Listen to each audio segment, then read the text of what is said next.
Hello everybody. अब exam में आप सभी का स्वागत है। मैं अवनीश। और जैसा कि आप सभी को पता है कि अभी एसएससी जेई का 2019 का आपके पास रिजल्ट आया है, फाइनल रिजल्ट। तो आपका यहाँ से अब एग्जाम से बहुत से बच्चों का सिलेक्शन हुआ है। तो उन सभी को मैं लेके आऊँगा आपके यूट्यूब पे भी, और उनकी जो स्ट्रैटेजी है उस पर काम करना है। तो अभी बहुत से बच्चे सोच रहे हैं कि सर क्या करें and how to be deal that, और आप क्लासेस क्यों नहीं हो रही है टाइम पे जो आपकी यूट्यूब पे हो रही है। अभी क्या है कि अभी लास्ट मंथ चल रहे हैं, सेकंड लास्ट मंथ चल रहा है नए ईयर का। तो हम क्या कर रहे हैं, कोई बात नहीं, ये परेशान कर रहा है थोड़ा सा। लास्ट मंथ में क्या होता है कि थोड़ा सा काम का लोड ज़्यादा है, इसलिए आपकी जो क्लासेस है वो कंटिन्यू नहीं हो पा रही है। लेकिन आज आपसे मैं बात करने के लिए आया हूँ, मतलब अपनी बात कहने के लिए आया हूँ कि अभी क्या है कि एग्जाम आपके पास हैं जो आपके रिसेंटली आने वाले हैं। जैसे डी डी प्लस के का फॉर्म बहुत से बच्चों ने भरा हुआ है, या फिर आपका एसएससी का पेपर तो अगले साल ही होना है। बहुत से बच्चे आरआरबी जेई के चक्कर में बैठे हुए हैं कि आरआरबी जेई का एग्जाम होगा and we have to do something very nice in this examination.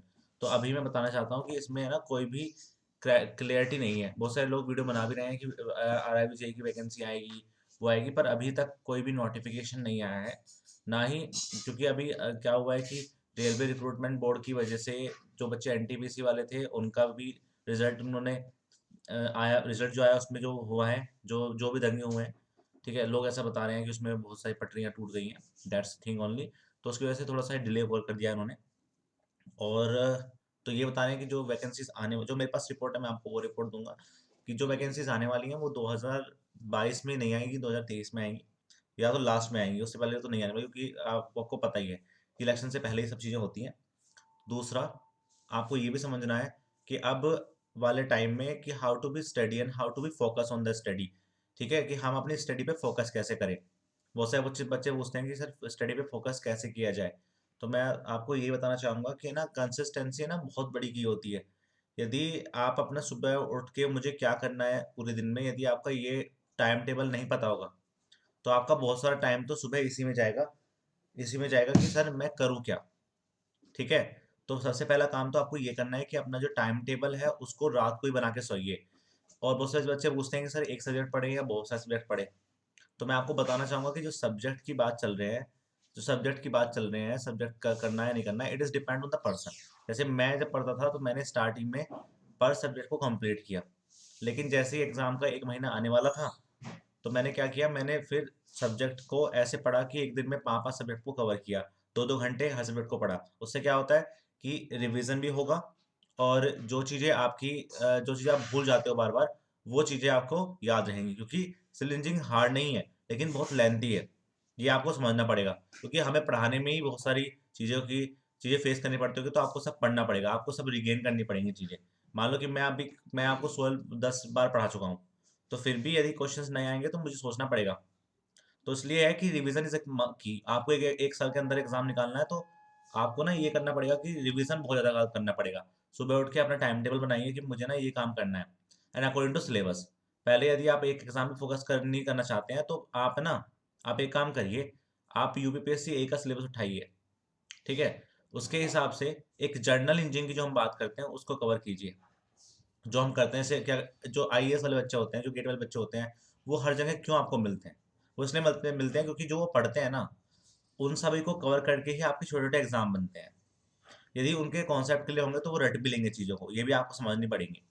ठीक है, तो इसलिए सुबह उठते अपना सिलेबस बनाइए, अपना सिलेबस को अपने दीवार पे स्टिक करिए और उस पर काम करिए। जब आप उस पर काम करेंगे तो स्टार्टिंग में आपको बहुत से बच्चे बोलते हैं कैसे पढ़ाई करें, तो सबसे पहले आपको क्या करना है, उसकी थ्योरी पे काम करना है। कहीं से भी आपको नोट्स मिल जाए थ्योरी को, उसको पहले एक बार गो थ्रो करो। उसके बाद क्वेश्चंस, प्रीवियस ईयर क्वेश्चन पे काम करिए। यदि आप प्रीवियस ईयर क्वेश्चन पे काम करेंगे, if you do the previous year questions पे काम करेंगे, तो आपको एक अंडरस्टैंडिंग होगी कि जो क्वेश्चंस हो रहे हैं वो मैं कर पा रहा हूँ नहीं कर पा रहा हूँ। या आप ईएस और गेट के क्वेश्चंस भी कर सकते हैं प्रीवियस ईयर, उस पर आप काम करिए। फिर एक टेस्ट सीरीज पे जरूर काम करिए, क्योंकि जितना भी आप पढ़ लो, जब तक आप टेस्ट सीरीज पे काम नहीं करेंगे ना, जब तक आप टेस्ट सीरीज पे काम नहीं करेंगे तब तक आपका कुछ नहीं होने वाला। क्योंकि गलतियां नहीं बच चलेंगी, फिर आप एग्जाम में गलतियां करके आओगे और वो आपको दिक्कत करेगी। ठीक है, दूसरा दूसरा ये बच्चे बोलते हैं कि सर मैं सब्जेक्टिव पढूं, सब्जेक्ट डिस्क्रिप्टिव पेपर के हिसाब से पढूं या प्री के हिसाब से पढूं। देखो, यदि आप डिस्क्रिप्टिव पेपर की वजह से पढ़ेंगे तो आपको कोई नहीं रोक सकता। ये आपको समझना पड़ेगा। बहुत सारे लोग सोचते हैं कि sir objective point of view से पढ़ेंगे, ऊपर ऊपर से पढ़ लेंगे, दैट इज अ क्लियर। आजकल एग्जाम ऐसे नहीं हो रहे हैं। एक तो वैकेंसी कम है, ऊपर से एग्जाम का लेवल आपको दिख रहा होगा। तो आपको डिस्क्रिप्टिव वे से पढ़ना पड़ेगा। यदि आपने कहीं के नोट्स भी लिए हैं तो जितने क्वेश्चंस कराए हैं हर टॉपिक के वो आपको आने चाहिए करने, चाहे वो बड़ा हो चाहे छोटा हो। फर्स्ट टाइम में नहीं सोचना कि हमको ये करना ही नहीं है, या ये तो बहुत ही हार्ड हो रहा है मैं नहीं कर पा रहा हूँ इसको। ठीक है, उसको काम करिए। फिर क्वेश्चन देखो, एक बार आपने यदि पूरी थ्योरी को पढ़ लिया तो थ्योरी ना कभी भी कंप्लीट नहीं होती 100%। आप किसी के नोट्स उठा के देख लो, कोई सी बुक से पढ़ने कोशिश कर लो, कहीं से आपको पूरी थ्योरी नहीं मिलेगी। फिर जो ये क्वेश्चंस हम करते हैं ना, ऑब्जेक्टिव क्वेश्चन करते हैं, ये आपके लिए एक मैं मास्टर स्ट्रोक बोलूंगा, ये होंगे। उसका क्या मतलब है? उसका मतलब ये है कि यदि आपने एक बार थ्योरी पढ़ ली, मान लो 80% थ्योरी कवर कर पाए, लेकिन क्वेश्चंस के थ्रू बहुत सारी चीजें ऐसी हो जाती हैं, जैसे हम पढ़ाते हैं तो थ्योरी आपको आगे पीछे बताते हैं कि आगे पीछे क्या हो रहा है, आगे पीछे क्या नहीं हो रहा है, तो आप उस पर काम कर सकते हैं। ठीक है, उस थ्योरी पे भी आप काम कर सकते हैं कि वो जो थ्योरी है वो कैसे काम करेगी। ठीक है, और और साथ में जो जो चीज़ें आपको लग रही है कि इंपॉर्टेंट है, आप अपने नोट्स में उसको एडिट कर दीजिए, उसको लिख दीजिए। ठीक है, ऐसे काम करेंगे तो फिर लास्ट मोमेंट में जब एग्जाम का एक महीना बच रहा होगा, जब एग्जाम का आपका एक महीना बच रहा होगा, तब आप क्या करोगे? तब आप उसको अच्छे से कर लोगे कि भैया अब मुझे सिर्फ टेस्ट पे काम करना है, रिवीजन करना है, गलतियों को देखना है। ठीक है, इस पे आप काम कर सकते हैं। दूसरा, बहुत सारे बच्चे डिमोटिवेट हो रहे हैं कि सर एग्जाम नहीं निकल रहे हैं। देखो, यदि आपको लगता है कि आप निकाल सकते हैं, है ना, आपको लगता है कि आप 1-2 साल का वेट कर सकते हैं, तो आप जरूर करिए। लेकिन यदि आपको लगता है, यदि आपको 10% भी डाउट है ना कि मैं नहीं कर पाऊंगा, तो प्लीज़ आप वेस्ट कर रहे हो टाइम अपना। आप कहीं और जाएंगे तो एक जॉब को सिक्योर कर सकते हैं जहाँ पे बड़ा कंपटीशन है।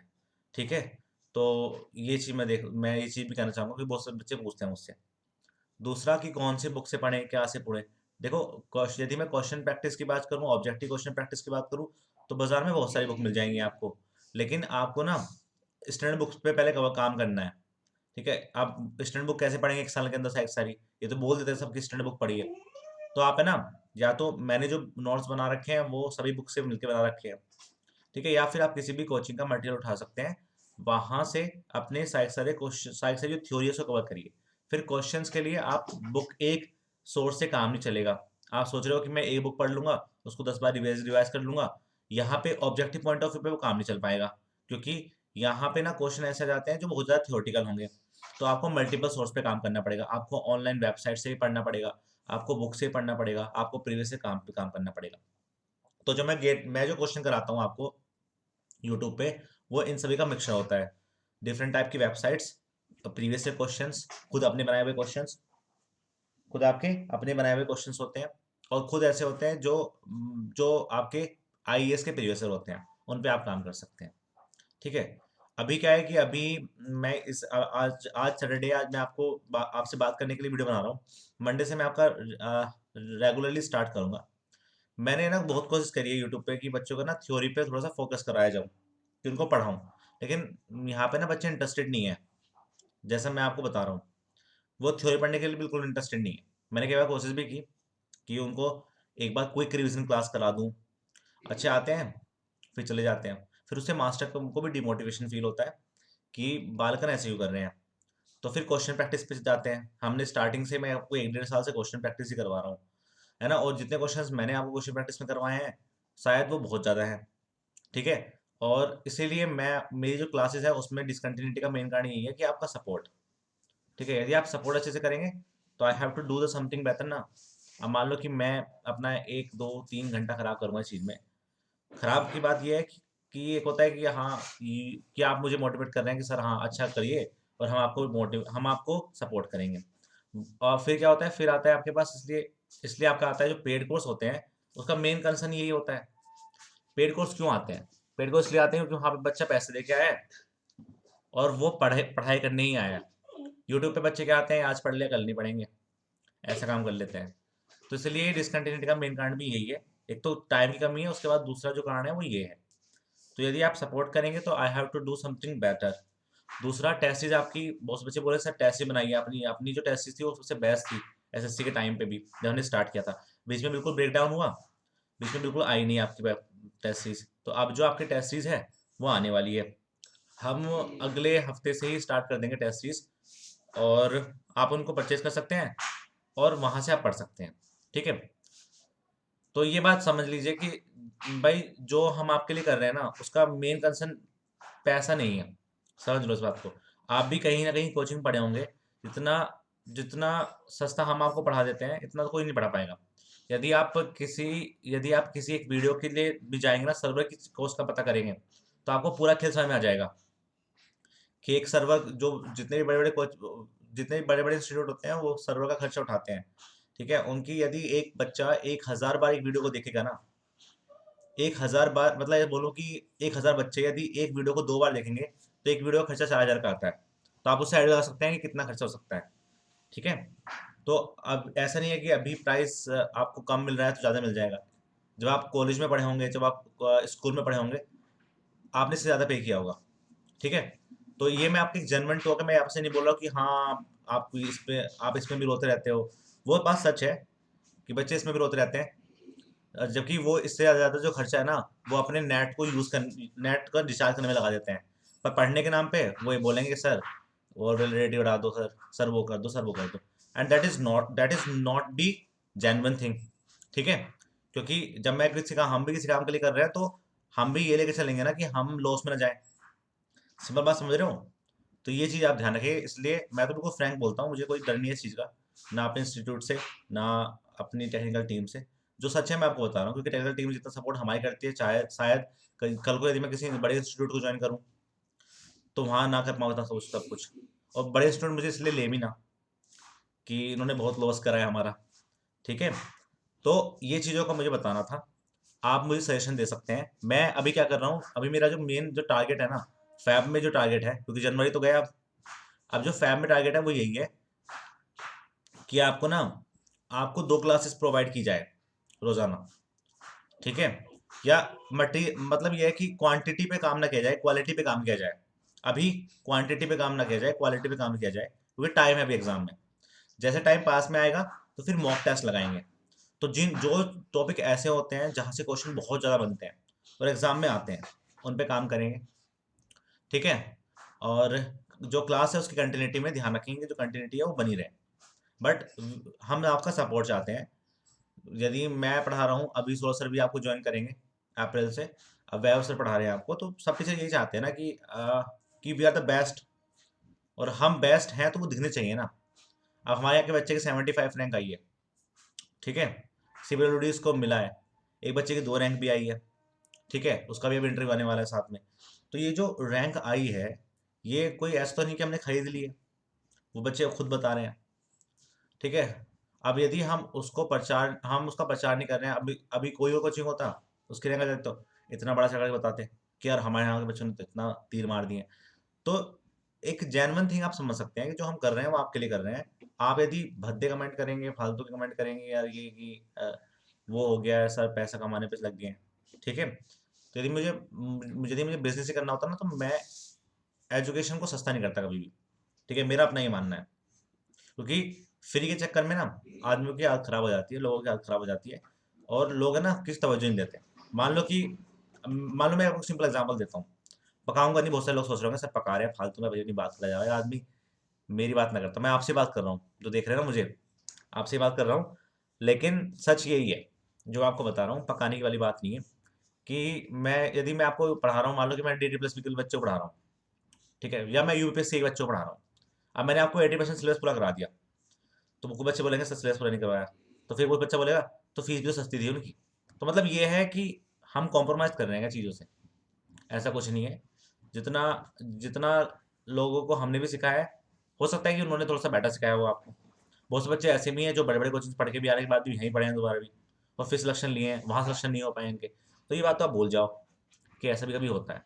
तो सिंपल चीज़ें यही है कि भैया मोटिवेट रहो।